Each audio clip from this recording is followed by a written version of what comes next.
तो आज की कहानी जो है एक व्यापारी और एक सुंदर से घोड़े और उसके बेटे की है। तो एक बार एक व्यापारी हुआ जिसको जो है दूसरे शहर से कुछ ऑर्डर मिले। तो उसने खुद को, अपने बेटे को और जो उसके पास एक प्यारा सा घोड़ा था उसके साथ वह दूसरे शहर के लिए निकल गया। तो जब वो कुछ दूर का सफ़र तय किया तो रास्ते में एक गांव पड़ा और उस गांव में कुछ लोग बैठे हुए थे और उन्होंने देखा कि दोनों बाप बेटे एक सुंदर से प्यारे घोड़े पे बैठे हुए हैं।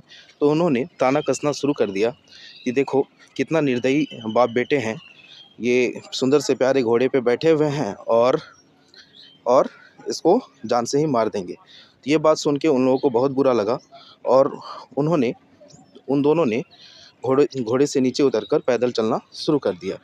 इस बात से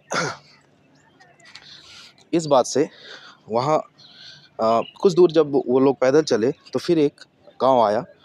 उस गांव में पहुंचने के बाद वहाँ पे कुछ लोग और बैठे हुए थे। उन्होंने देखा और फिर उन्होंने कहना ये शुरू कर दिया कि देखो कितने मूर्ख हैं, इनके पास एक घोड़ा होते हुए भी ये लोग पैदल चल रहे हैं। अब दोनों बाप बेटे इस बात से फिर परेशान हो गए और उन्होंने अब ये निर्णय लिया कि अब हम लोग बारी बारी से एक एक करके इस घोड़े पे बैठेंगे। तो जब पुनः एक बेटे को बैठा के उन लोगों ने अपना सफ़र जारी रखा तो फिर एक गांव आया और इस बार गांव वाले ने कहा कि देखो कितना निर्दयी बेटा है, खुद अपने घोड़े पे बैठ गया है और अपने पिता को पैदल चलने पर विवश कर रहा है। इस बार बेटा फिर दुखी हो गया और उसने अब निर्णय लिया कि अब वह घोड़े पे नहीं चलेगा बल्कि अपने पिता को इस घोड़े से सफ़र कराएगा।